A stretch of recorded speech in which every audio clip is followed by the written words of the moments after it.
सभी सदस्यों को नमस्कार। आज का वीडियो में मैं जब स्टार्टिंग में किया था 21 जनवरी 2024 से मैं अपने वॉल्यूम यानी कि एसोसिएशन के बारे में और जो भी CSD ECHS जो हमको मिला है और डॉक्यूमेंट के बारे में आप लोग को ब्रीफ करता आ रहा हूँ।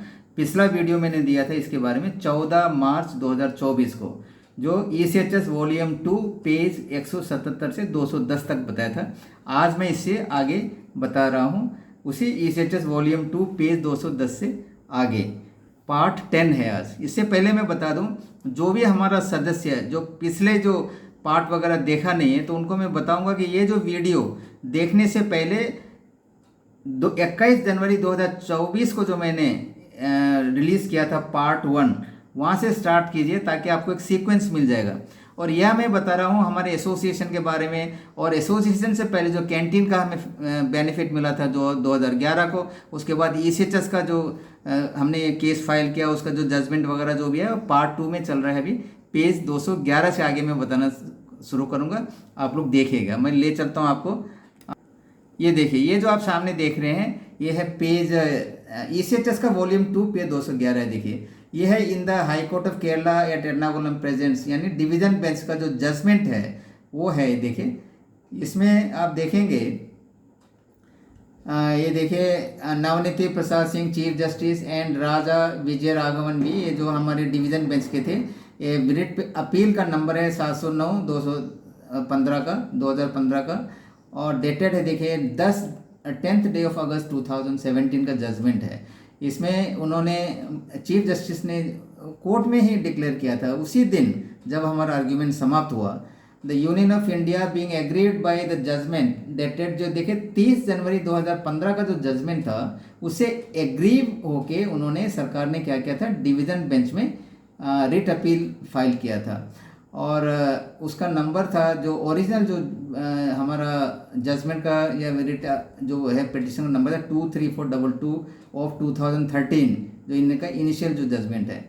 तो देखिए we have heard the learn council for the union of India से को सुना कोर्ट ने, and the first respondent who appears in person, जैसा मैं जो है अपियर हुआ था पार्ट इन पर्सन करके सिंगल में, जो ऊपर में आपको देखेंगे। देखिए ये जो है जो एपेलेंट जो है 4 है, उसके अलावा देखिए रेस्पोंडेंट एंड पिटिशन मेरा नाम है वी तुलसीन है, जो कि represented by party in person जो लिखा हुआ है, मैंने खुद जो है प्रेजेंट हुआ था कोर्ट में।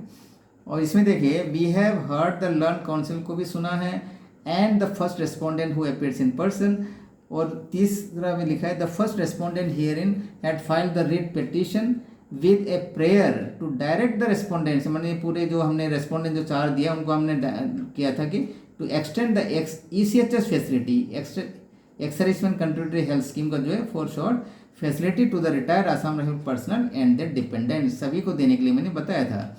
The writ petitioner after putting 28 years of qualifying service, देखिए मेरे बारे में 28 साल सर्विस करने के बाद में जो ओल्डेस्ट पारामिलिट्री फोर्स है कंट्री का एज ए सुबेदार रिटायर होता है 2002 में on reaching the age of 46, मेरा 46 ईयर्स था जब हुआ, and he is permanent resident of Thrissur. Okay, इसके बाद जो हिज बेसिक सबमिशन, मैंने क्या बताया था कोर्ट को कि that Assam Rifles is a paramilitary force, the coast guard and special frontier force भी पारामिलिट्री है आसाम राइफल की तरह। तो रिसेंटली जो है ECHS जो फैसिलिटी है SFF और कोस्ट गार्ड को दे दिया गया है, लेकिन असम राइफल को उन्होंने अलग कर दिया नहीं।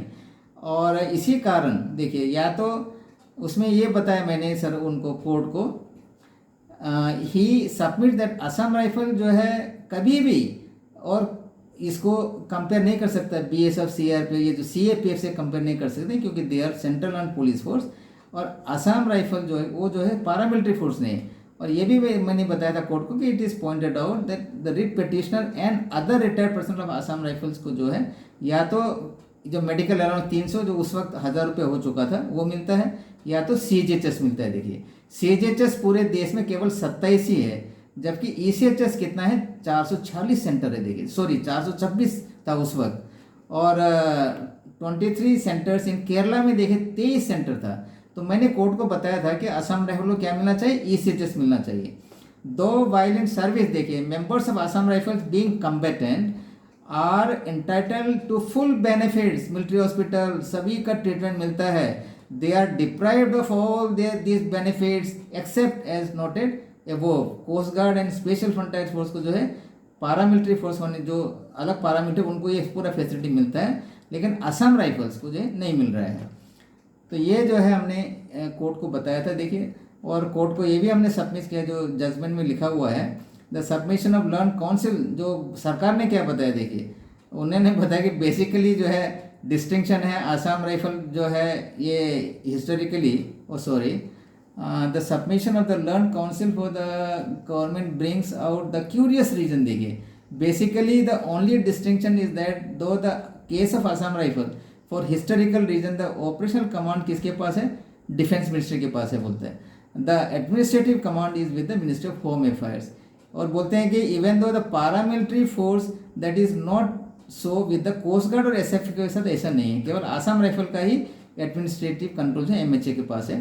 The coast guard is under operation and administrative control of defence ministry के अंदर है। एसएफएफ भी जो है जो रॉ के अंडर में आता है, जो एक्सटर्नल इंटेलिजेंस एजेंसी, और reports directly to cabinet secretariat के अंदर आते हैं एसएफएफ। जो ऑपरेशन कंट्रोल इंडियन आर्मी के साथ ये देखिए, और ये लिखता है we have considered the matter, यानी कि कोर्ट ने कंसिडर किया, we see the no reason, देखिए उन्हें कोई या कारण दिखाई नहीं दिया कि इंटरफेयर किया जाए किस पर, जो कि लर्न सिंगल बेंच ने जो जजमेंट दिया है असम राइफल को इसी जज देने के लिए, उस जजमेंट के ऊपर जो है इंटरफेयर करने का उन्हें कोई कारण ही दिखाई नहीं दिया, बोला कोर्ट को। We need not to go in to the long history of Assam Rifle. हाँ, आसाम राइफल का जो इतिहास जो कि 100 साल से पुराना है उस पर जाने की जरूरत नहीं है, बताते हैं कोर्ट। इन ऑल वार देखिए including the first world war, second world war, the Chinese aggression, जो भी मैंने कोर्ट को बताया था वही इन्होंने जजमेंट में लिखा है। द पाकिस्तान वार देखिए, Bangladesh war, the personal of Assam rifles as competents were use shoulder to shoulder, कंधे से कंधे मिलाकर हमने इंडियन आर्मी के साथ इन लड़ाइयों में भाग लिया है। ऑल सीनियर ऑफिसर जो है इंक्लूडिंग जो डायरेक्टर जनरल है वो कहाँ से आते हैं, डिफेंस से आते हैं, इंडियन आर्मी के आते हैं जो असम राइफल को कमांड करते हैं। इन व्यू मेयर फैक्ट, केवल इसलिए कि असम राइफल एडमिनिस्ट्रेटिव कंट्रोल है एमएचए के अंदर, तो उनको जो है ईसीएचएस से अलग रखना यानी ईसीएचएस का बेनिफिट न देना यह जो है सही नहीं है, अनजस्टिफाइड है। तो बोलते हैं कि जो गवर्नमेंट एक्सपेंडिचर जो okay when army navy air force coast guard and special frontier force extended benefits ACHS but the same is denied to Assam Rifle, यानी कि army navy air force coast guard और एसएफएफ को जब ये facility दिया हुआ है असम राइफल से इसे वंचित कर दिया गया है। That would clearly be hostile discrimination, देखिए मोर सो, क्योंकि यह जो है बहुत ही हॉस्टाइल डिस्क्रिमिनेशन माना जाएगा, क्योंकि कोस्ट गार्ड और special frontier force paramilitary force होते हुए उनको ये फैसिलिटी दे रखा है लेकिन असम राइफल को नहीं दे रखा है। तो इसलिए इन्होंने बताया, देखिए it's a well establish that article 14 जैसे मैंने बताया, मैंने जज आर्ग्यूमेंट करते समय आर्टिकल 14 का जिक्र किया था जो लॉ ऑफ इक्वलिटी है। इसमें लिखा है क्लियर कट में, operates when unequals are treated equally, यानी अनइक्वल्स को इक्वल्स बताना या इक्वल्स को अनइक्वल्स बताना, आर्टिकल 14 ये आता है, इसमें इफेक्ट होता है। And a beneficial service to retired Assam rifle combatant can not be denied, इससे जो वंचित नहीं कर सकता है of these finicky distinctions having no rational basis. यदि वो बताए, जो सरकार का जो वकील ने बताया था कि ये एमएचए के अंदर आता है उनको नहीं दे सकता है ऐसा करके ना, हम वो एक्सेप्ट नहीं कर सकते हैं, कोर्ट ने बताया। To a combatant who has spent their his life in strenuous condition, एक जो सिपाही जो बिल्कुल अपना जिंदगी सर्विस जो है पूरा इतने कठिन अवस्था में सर्विस किया है, operating side by side with the Indian army के साथ मिलकर जो है फाइट किया है, fighting alien enemies and insurgents and when the functions organisation and duties of Assam Rifles are similar to that of the Indian army. मैंने convince किया था कोर्ट को, जबकि सरकार की तरफ का जो वकील बोल रहा था कि सीएपीएफ की तरह ये सीसीएस रूल लागू होता है, लेकिन कोर्ट ने उसको नज़रअंदाज करते हुए जो मैंने जो आर्ग्यूमेंट किया था उसके ऊपर उन्होंने एक्सेप्ट किया है। There can not be any justification for denial of ECHS, ये सब होते हुए ईसीएचएस जो है देना चाहिए, उसको डिनाई नहीं कर सकता है करके कोर्ट ने बताया है, to the retired person of Assam rifles alone. Further when the serving personnel are entitled to avail medical treatment in military hospital, मैंने बताया कोर्ट को हमें मिलिट्री हॉस्पिटल में इलाज होता है at par with the armed forces, denying them the same benefits on retirement cannot be justified। देखिए जब रिटायरमेंट होने के बाद में जैसे डीजर बता रहे थे सीजीएचएस मिलता है इनको, मैंने कोर्ट को कन्विंस किया कि उनको भी यही मिलना चाहिए क्योंकि सर्विस के दरमियान हमको मिलता था। Even in the army, navy and air force the combatants are intermittently posted. मैंने ये भी बताया था कोर्ट को कि army, navy, air force, even CAPF के लोग भी जो है पोस्टिंग होते हैं भारत के एक जगह से दूसरा जगह, लेकिन आसाम राइफल के लोग को होता नहीं। वही नॉर्थ ईस्ट में कंटिन्यू हमने जो फील्ड एरिया में काम करना पड़ता है। In view of the above, the denial of EHS facility benefits on their retirement, virtually denying them medical benefits, we think would be highly unfair and unreasonable। देखिए court ने बताया, apart from being highly discriminatory। इसलिए क्या बोलता है court ने, केवल 7 page का था judgement. We therefore affirm the judgment of the learned single judge, seeing no reason to take a different view। जो सिंगल जजमेंट जो मिला था हमको 30 जनवरी 2015 को, उसको जो है इंटरफेयर करने का कोई मतलब ही नहीं है। The appeal is accordingly dismissed, यानी कि अपील को जो है डिसमिस कर दिया था कोर्ट ने। देखिए आपने देखा जैसा मैंने जजमेंट ये थोड़ा मैं डिटेल में बताया, ये डिवीजन बेंच का जजमेंट था। मैंने आपको पहले बता चुका है, जब हम दिल्ली गए थे हमारे जो pattern in chief general Karnik sir ने मुझे बताया आप जाइए वकील को चेंज करो, आप भी जो है इसको आर्ग्यूमेंट करो।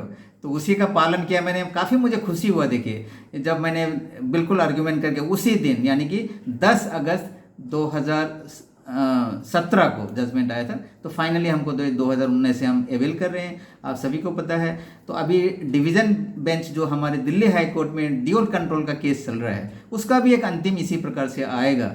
आप लोग भरोसा रखो, और जितने जो रिटायर्ड पर्सन है एसोसिएशन का मेंबरशिप लेना बहुत ज़रूरी है। देखिए जो रिटायरमेंट आ रहा है वो सब इसको स्ट्रॉन्ग करना है, क्योंकि असम राइफल के लिए आरेवा लड़ाई लड़ रहा है, उसको सपोर्ट करना हर एक असम राइफल जो रिटायर्ड पर्सन का कर्तव्य बनता है। आज के लिए इतना ही, थैंक यू वेरी मच, जय हिंद।